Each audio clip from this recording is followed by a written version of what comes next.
जब संजय अमीशा को लेकर लिविंग रूम में पहुंचा तो तान्या भी आंगन से अपने रूम की तरफ जा रही थी। उसकी नजर संजय से मिली, पर वो उसे नजरअंदाज कर अपने रूम में चली गई।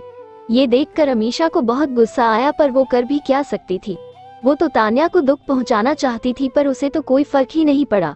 संजय अपने रूम में चला गया। तान्या अपने रूम में गई और ये सोचने लगी कि संजय शेखावत, जिससे सब डरते हैं, वो किस तरह से अमीशा को गोद में उठाए हुए शांत दिखाई दे रहा था।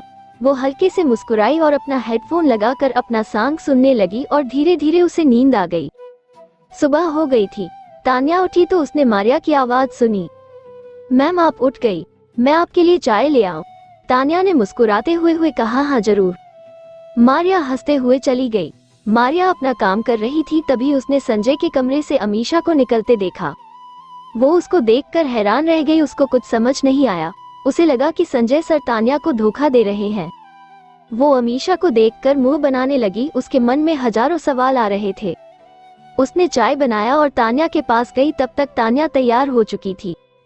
तान्या बहुत ही सादगी से रहती थी। वो कोई भी मेकअप नहीं करती थी, फिर भी वो बेहद खूबसूरत लगती थी।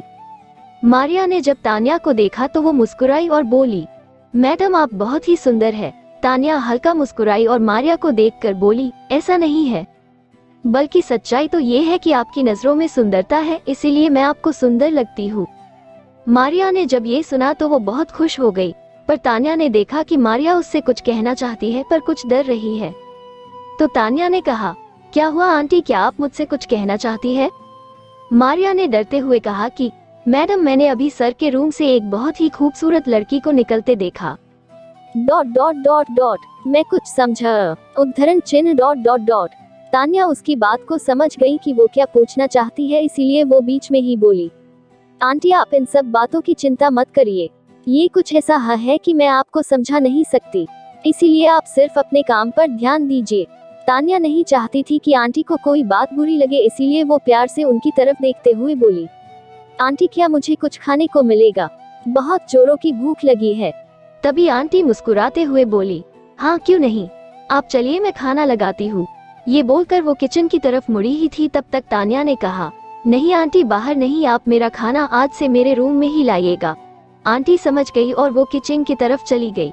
तान्या आंटी की बातों से समझ गई थी कि अभी अमीशा गई नहीं है और वो फिर से कोई बवाल नहीं चाहती थी, इसीलिए उसने आज से अपना सारा काम रूम से ही करने को सोचा। इधर अमीशा कल रात से ही तान्या पर नाराज थी। वो उसे ढूंढकर उसे जलील करना चाहती थी, इसीलिए वो उसका इंतजार कर रही थी। तभी संजय भी आ गया। उसने मारिया से नाश्ता मांगा तो अमीशा बोली, अरे रुको, अभी नहीं, पहले सबको आ तो जाने दो। संजय समझ गया कि वो फिर से तान्या को भला बुरा कहना चाहती है। संजय हैरान था क्योंकि वो जिस अमीशा को जानता था, उस अमीशा और सामने बैठी अमीशा में उसे जमीन आसमान का फर्क नजर आ रहा था। वो जिस अमीशा को पसंद करता था वो बिल्कुल शांत और सबके साथ अच्छे से व्यवहार करती थी। वो तब तक किसी से उलझती नहीं थी जब तक उसे सामने से कोई परेशान ना करे, लेकिन जो सामने बैठी अमीशा थी वो तो जानबूझकर बार बार तान्या से लड़ने के बहाने ढूंढ रही थी।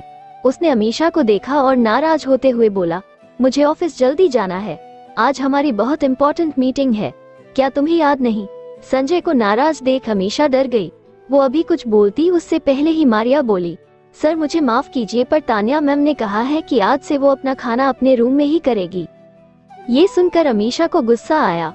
अब तो उसे कोई मौका ही नहीं मिलेगा उसकी बेइज्जती करने का। जब संजय ने ये सुना तो उसे बुरा लगा और वो समझ गया कि तान्या ऐसा क्यों कर रही है। वो बहुत ही ज्यादा नाराज हो गया और अमीशा को घूरते हुए बोला, मैं ऑफिस जा रहा हूँ। और वो बिना अमीशा का इंतजार किए ऑफिस के लिए निकल गया। अमीशा संजय के पीछे भागी और मन में बोली, तान्या ये सब तुम्हारी वजह से हो रहा है, इसका बदला तो मैं तुमसे लेकर रहूंगी। अब से तान्या सिर्फ अपने काम में लगी रहती। वो पढ़ाई करती और जब समय मिलता तो वो आंगन में जाकर फूलों पर ध्यान देने लगती। वो शाम होने के बाद अपने रूम से बाहर नहीं निकलती थी। अमीशा जब तान्या को नहीं देख पाती थी तो वो नाराज हो जाती थी। वो तान्या को जलाने के लिए जानबूझकर लिविंग रूम में बैठकर संजय से बात करते हुए जोर जोर से हंसती, ताकि जब तान्या उसकी हंसी सुने तो उसको जलन हो। लेकिन तान्या उसकी इस हरकत को समझ गई थी, इसीलिए वो अपने हेडफोन को लगाकर अपना काम करती रहती। सच तो ये था कि अमीशा तान्या से जलती थी। उसे ये बर्दाश्त नहीं होता था कि उसे संजय की वाइफ होना चाहिए था, ये सब उसका होना चाहिए था।